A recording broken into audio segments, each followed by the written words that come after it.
the cashback project. Before we come to First Minister's questions, members will wish to join me in welcoming to the gallery from the National Assembly of Wales the Presiding Officer Rosemary Butler and Deputy Presiding Officer David Melding.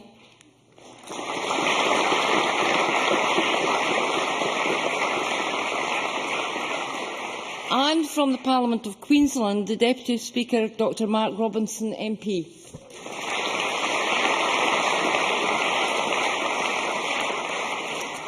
Question number 1, Joanne Lamont. Thank you, Presiding Officer. To ask the First Minister what engagements he has planned for the rest of the day. First Minister. Well, later today I'll join the other party leaders for a photo call in support of the Disasters Emergency Committee's ongoing emergency appeal in response to the humanitarian situation in Syria. Millions of men, women and children who have fled the violence are trying to survive in freezing temperatures. They desperately need food, shelter and medical care. I am pleased to announce the Scottish Government is today pledging £100,000 towards that appeal, meaning that the running total from donations in Scotland is now £467,000. I urge everyone, and I know this call will be echoed across the Chamber, to help the Disasters and Emergency Committee meet their target of £500,000. Joanne Lamont.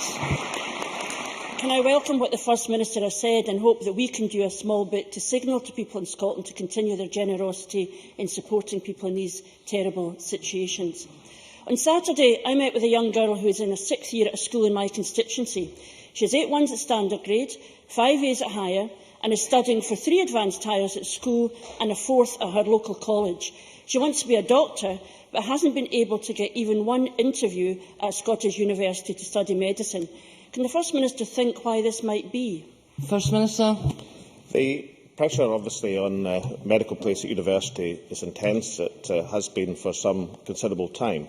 But I think the Chamber should recognise that, thanks to the efforts of the Government and our policy of not charging for higher education, we actually have, in the last year, a record number of students in higher education courses in Scotland. And I think that is an indication that across the piece the policy is a wise one and one we intend to continue. Joanne Lamont. I think that will be no comfort whatsoever to my constituent or students across the country who are facing these problems. Simply to assert that your policy is working is not enough. The Government has a responsibility to create opportunities for young people. Let's look at the lived reality rather than what the First Minister asserts. We know that in Scotland just 1 in 4 students come from the poorest backgrounds. For the rest of the United Kingdom, it is closer to 1 in 3. We know that the dropout rate at Scottish universities is 25% higher than in England. We know that while constituents like mine have to compete for a limited number of places with students from across Europe, English students can come north if they have the money to access unlimited numbers of places. Does the First Minister recognise that on access, on dropout levels, on university places, this Government is failing young people in Scotland who want to make the best of themselves? First Minister. Last year, in terms of full-time students in higher education, there was a record number of Scottish students in higher education in Scotland. There was a record number of English students in higher education in Scotland, and there was a record number of international students in higher education in Scotland. I actually think all 3 of these are a good thing. Exactly. I think that's exactly what we should want from our higher education sector in Scotland. Would that have been the case if the Labour Party had had their way in the future of imposing tuition fees? Would it have been the case if the Tory coalition had had their way and imposed tuition fees on Scotland? Well, we just need to look south of the border to see the collapse in full-time students in English higher educational institutions to see where that would have taken us. So it's not a matter of insignificance that we've introduced and maintain and will defend a policy of free higher education in Scotland. That is the future for the Scottish education system. Joanne Lamont. first of all, the First Minister is completely complacent. Secondly, it's one thing to talk about how you fund students who are at university. The figures I pointed out to the First Minister shows that our access rates are poorer in Scotland than they are in the rest of the United Kingdom. So it's a nonsense for him to settle for a slogan rather than finding a solution for Scottish students, because he's denying what is happening to young people all over the country. But then, what do we expect from a First Minister who claims college spending is going up when it's going down? What do we expect from an Education Secretary who claimed there were no waiting lists when colleges themselves said that thousands were being denied a college place?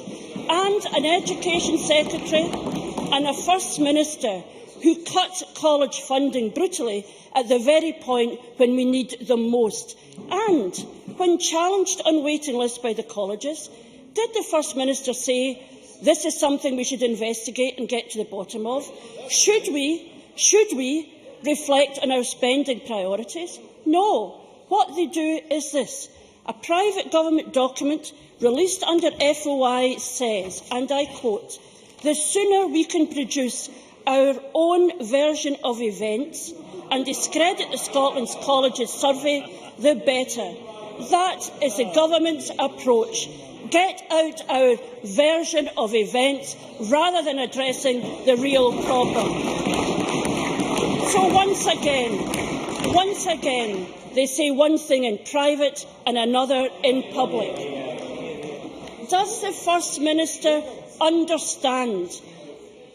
Does the First Minister understand why college lecturers have passed a motion of no confidence in Mike Russell? First Minister. For a long hodgepodge of nonsense, what the government did was examine the claims from the Labour Party, variously reported as 21,000 students or 13,000 students, depending on the time and who was saying it, by conducting a survey covering 12,866 applications. And what was found by that survey? That the claims from the Labour Party were a lot of piffle. They didn't exist. And it's the lack of willingness to accept that point and that detail which shows the emptiness of Joanne Lamont's questions. Now, in terms of what the practical action being, and of course this is all in preparation for the attempt of the Labour Party shift to a position of tuition fees back in Scotland. Let's get the reality of it. In addition to having a tuition fee policy, in addition to the funding deal for universities, which everybody across the sector regarded as excellent, we provided £16 million for extra funded places at university for this coming year, providing over 2,900 additional funded places, including over 1,000 to increase articulation, 727 to widen access, 850 additionally to postgraduate places, and 342 undergraduate places for key sectors. That is practical and detailed action to address these things. But can I just say, in a week where the Labour Party's hypocrisy has been blatant for all to see, that a party which voted against legislation to widen access is in no position to complain about the lack of access in Scotland. Joanne Lamont. Order. Ms Lamont. I can live with the First Minister insulting my intelligence. He insults the intelligence of every young person across Scotland with that nonsense. Because the issue of college places absolutely describes the First Minister's approach. If you don't like what people say, shoot the messenger. It wasn't the Labour Party who said there were college waiting lists. It was the colleges Scotland themselves. And how dare he show such disrespect to people who are living with the cuts that he's imposing on their sector? The First Minister boasts the rocks will melt with the sun, as if everything in our education sector was perfect. He needs to recognise that for too many Scots, the rocks will melt in the sun before they get a place at a Scottish university or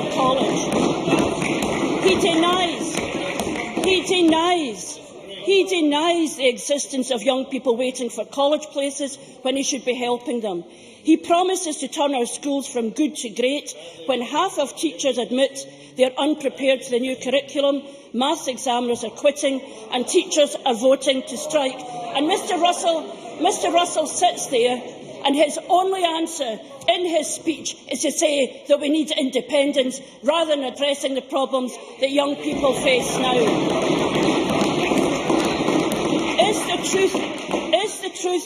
Is the truth not that after 6 years of this SNP government, the First Minister has failed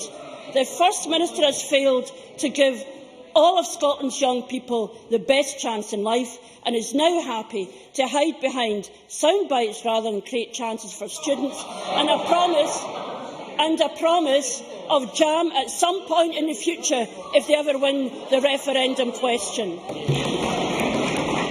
First Minister. Let's see if we can deal with this stuff in turn. First Minister. Firstly, John Lamont claimed that it wasn't the Labour Party who said it. Here's a Labour Party news release from the 26th of October last year.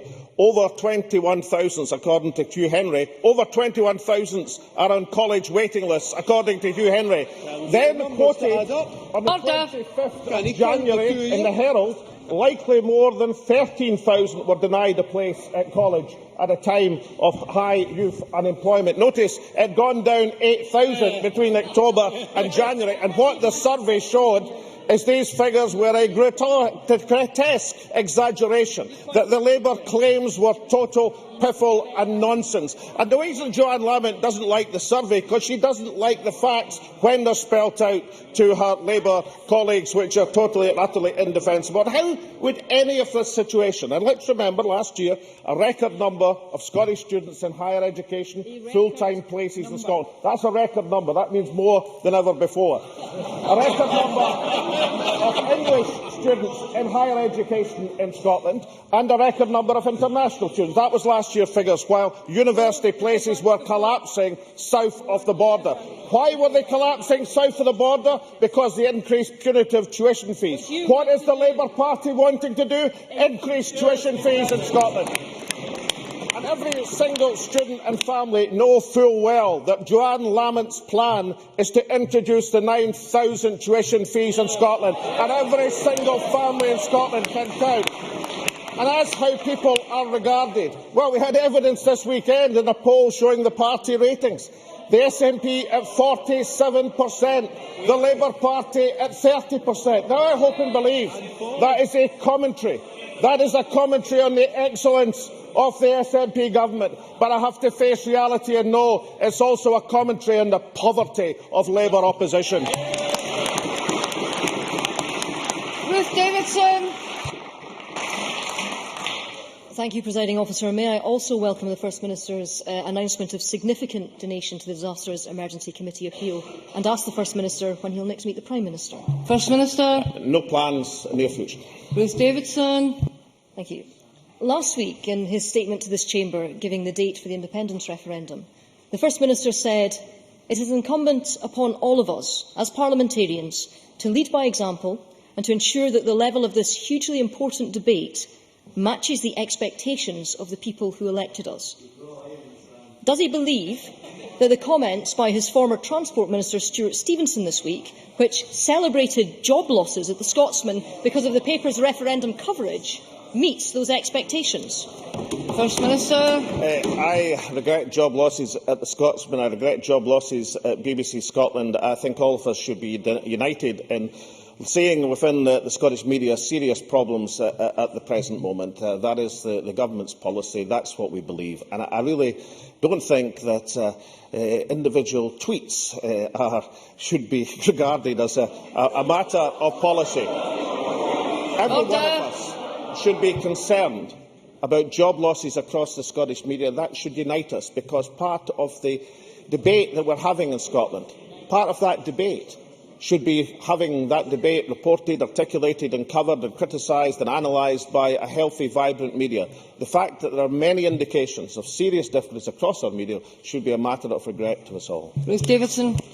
So playing down Mr Stevenson's comments, but that's a slightly different approach from the First Minister than his Euro MP Alan Smith, who leapt to Mr Stevenson's defence, saying that serious journalists complaining about the tweet was a symptom of the problem. And this week, Local Government Minister Derek Mackay, who's sadly absent from this chamber, retweeted his desire to hit David Cameron in the face with a shovel in the most insulting of terms. We've also had MSP James Dornan saying that a party for saving the Union is like supping with the devil. Even worse, we've had the First Minister's aide, Joan McAlpine MSP, taking to the pages of a national newspaper to compare the UK to an abusive marriage. And shamefully, we've had Councillor David Berry forced to resign for saying that the UK is akin to the slave trade. Of course, all of this stems from the top. Didn't the First Minister open the floodgates by calling a BBC executive a Nazi official after failing to bully his way onto the TV as a rugby pundit? Presiding Officer, I believe the First Minister is right when he says that people of Scotland expect a high standard of debate and that his parliamentarians should be setting the tone. But on this evidence, they're not. If this is allowed to continue unchecked, the next 18 months will descend into little more than an anti-British hate campaign. When will he and his party clean up their act? First Minister. Well, I mean, if this is allowed, this line of questioning is allowed to go unchecked, then the Tories will go to even lower than the 12% they were in this week's opinion. But look, I'll tell you what I'll do for Lou Davidson. I shall draw a line in the sand under all such comments. And I think we should all be elevated. We all should be, and we should follow the advice of Murdo Fraser just this week. Reverend Fraser, I don't think that's the Reverend Jolly, that's the Reverend Fraser. He tweeted his text for today, Luke 15, verse 7. This was on the day that the line in the sand was no more. I looked up Luke 15, verse 7, 9. Joy shall be in heaven over one sinner repenteth than more over 99 persons. I can see that Ruth Davidson enjoys the loyal support of her entire band of Conservative MSPs. Constituency question, Bruce Crawford. Thank you, Presiding Officer, for allowing me to raise this constituency question. Members might not be aware, but there was a serious gas explosion this morning in the Callander area, in which a house was totally destroyed and 2 elderly people have been hospitalised. I'm sure the Chamber will join with me in wishing them well and their thoughts with them and their families. If indeed it turns out, First Minister, to be a gas explosion, it may raise issues about gas safety, which will be of concern to the community of Callander. Would the First Minister therefore ensure that the appropriate Minister liaises with me with this important matter at the earliest possible date? First Minister. I'm happy to do that, and of course the expressions of concern from the constituency member will be shared across the Chamber. I mean, obviously we shouldn't draw conclusions. There's been no investigation as yet, but I can assure that this matter will be taken seriously, very seriously, by both the authorities and by government ministers, and we shall reply in detail to the constituency member in due course. Obviously, we join Bruce Crawford in sending our sympathy to those affected by this incident. Tavish Scott. Thank you, Presiding Officer. The First Minister will be aware that Iceland and Faroes announced an illegal grab on 52% of North Atlantic mackerel this week. Faroes announced a new quota of 3 times the international agreement on Atlanto-Scandian herring. On the 7th of February, the First Minister told Parliament that he was appointing an international figure to mediate. Could he tell Parliament what has happened to that initiative, as no fishing representative can tell me of any progress? And will he now push harder for international sanctions, the only measure that these countries will understand?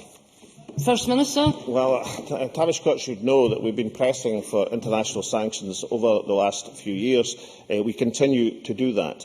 He, I think, does a disservice to what we said. It was precisely because of the logjam and the blockage, which affects both his constituents, my former constituents in East Aberdeenshire and Buchan, and indeed the fishing community of Scotland, and people who defend for their livelihoods on it. And it's a hugely serious issue. He does a disservice, I think, to the Fisheries Secretary, who was trying desperately, as he's been trying over the last 4 years now, to focus key attention on this matter and to get the sanctions, of looking for an initiative which might break this logjam. I would hope that all fishing MSPs would welcome every single effort to make progress on this issue.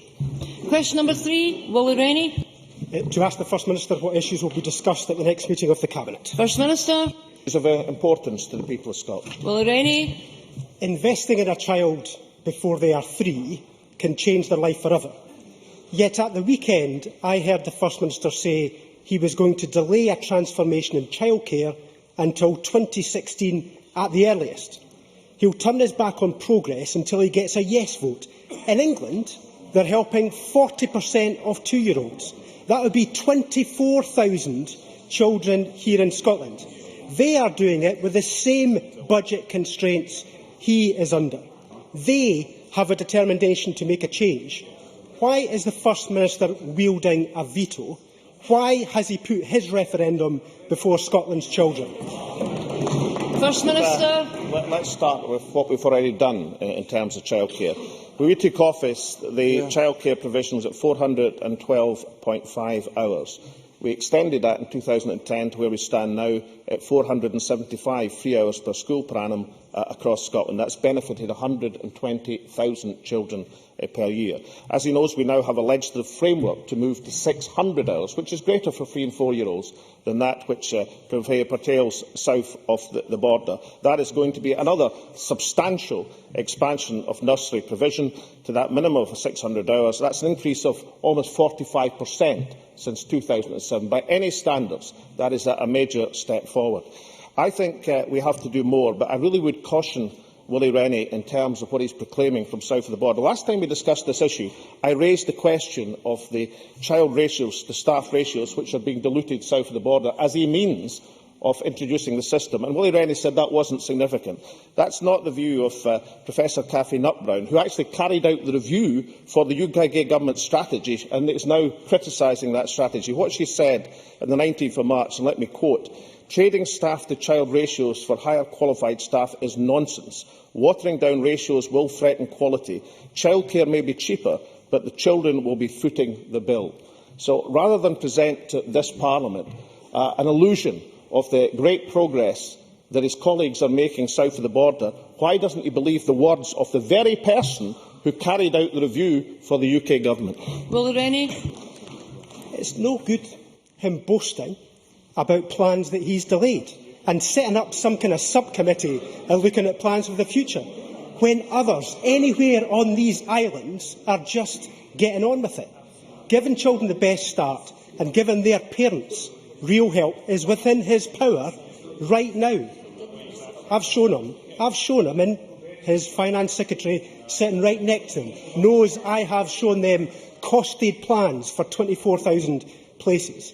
But he thinks a few hundred is enough instead. In England, they're doing it all. In England, they are providing better staff. Despite what he says, they are changing. They are paying staff more. They're insisting on better qualifications and on higher quality. He could match all that right now. 72,000 children could miss out while he delays. He's insisting, and he's refusing to act until he gets his way in the referendum. Why has he become the roadblock? Why is he the delay? First Minister. Right, okay, let's take 3 things. Firstly, I think the move from 412 hours, which we inherited from the Labour Liberal Democrat coalition, to 600 hours is a major advance for Scotland. Secondly, in terms of transforming where Scotland does in this and looking across Europe to see much better examples which have a significant and beneficial effect on children, but also in terms of women's participation in the workforce. That transformational aspect is child-centred, but it's also economic-centred, because one of the great arguments for doing it is the increase in the country's wealth and therefore the tax income that flows from having that higher participation. How can you argue that if you don't argue for control of these very tax income levers which are fundamental to achieving the transformation? Since he didn't believe the words of the government's own expert who carried out the review, let me quote the even stronger words of the Chief Executive of the Preschool Learning Alliance, Neil Leach, quote, talking about England at the present moment. Relaxing childcare ratios will be a recipe for disaster for children. The quality of provision will be lowered. There will be less one-to-one care. It will introduce additional child safety and child protection implications. That was in Children and Young People Now on the 19th of March. I know that Willie Rennie doesn't want to hear the reality, but most people will regard these experts as knowing infinitely more about this situation than does Willie Rennie. Question number 4, Kevin Stewart. Officer to ask the First Minister what recent analysis the Scottish Government has carried out of the impact of the UK Government's welfare reforms on the people of Scotland. First Minister. Well, the most recent analysis shows that people in Scotland would be hit with a cut of £4.5 billion. That's £4.5 billion in the 5 years to 2014-15 as a result of these welfare reforms. That is £2 billion more than was originally claimed by the UK Government. It also shows that £1 billion of the welfare cuts will have a direct impact on children living in Scotland. Kevin Stewart. Thank you. By the UK Government's own admission, these changes will dramatically increase the number of people in poverty. It is one thing for governments to fail in tackling poverty, it is quite another for them to create it intentionally.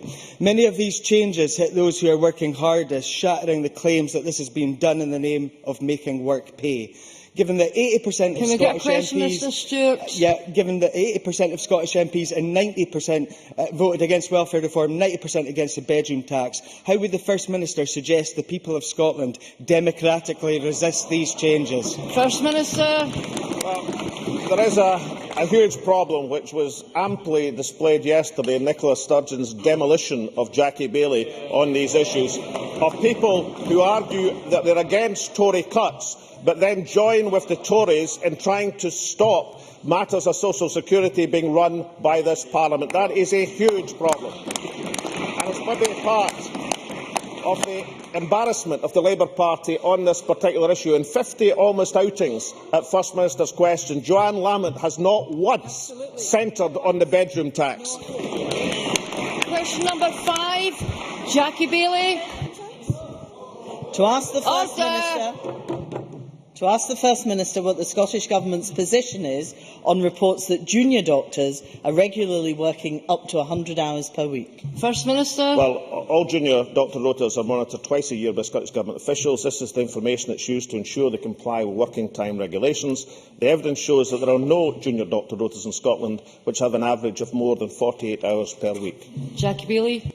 Can I thank the First Minister for his response? And does he agree with the words of Tom Berry, the chair of the BMA's Junior Doctors Committee in Scotland, that despite the Working Time Directive, and I quote, there are junior doctors who are still working rotas, which include 7 consecutive 13-hour night shifts. It is clear that making junior doctors work 90-hour weeks is not in the spirit of the legislation and can have serious implications for the health and well-being of doctors and, as a result, affect patient care. Does he agree that the practices uncovered by the Channel 4 Dispatches programme are truly concerning and that transparency is needed from boards on the extent of this issue and the impact on patient care? And finally, would he therefore agree that the matter should be independently investigated by Audit Scotland? First Minister.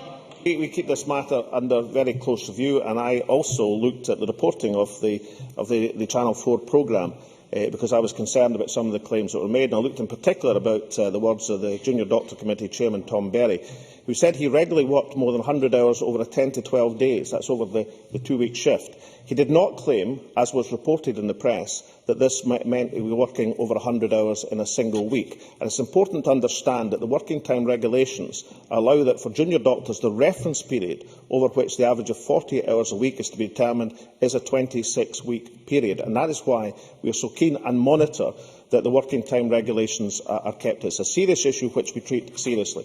But, Jackie Baillie's credibility on all of these matters would be enormously enhanced if at some point, when she comes with her latest suggestions, that she actually referred to her apology, which is due this chamber, of claiming that Scotland was the superbug capital of Europe under the SNP, when the figures referred to 2005-06, when the Labour Party were in control, and when, under this administration, hospital-acquired infections have dropped by 70%. If we ever get an apology from Jackie Baillie, then perhaps our other matters will be treated with more credibility.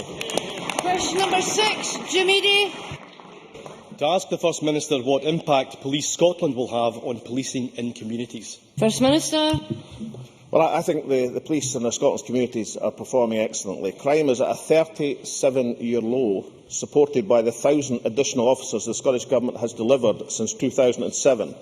The new Single Service Police Scotland will protect his hard-won gains and safeguard the local policing that communities depend on. There will be a local policing plan for every council ward in Scotland and a local commander for each area who work with the communities, councils and other partners to shape policing policy.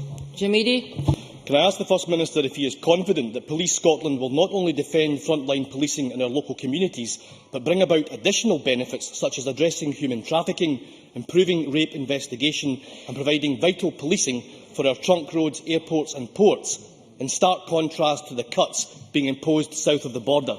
First Minister.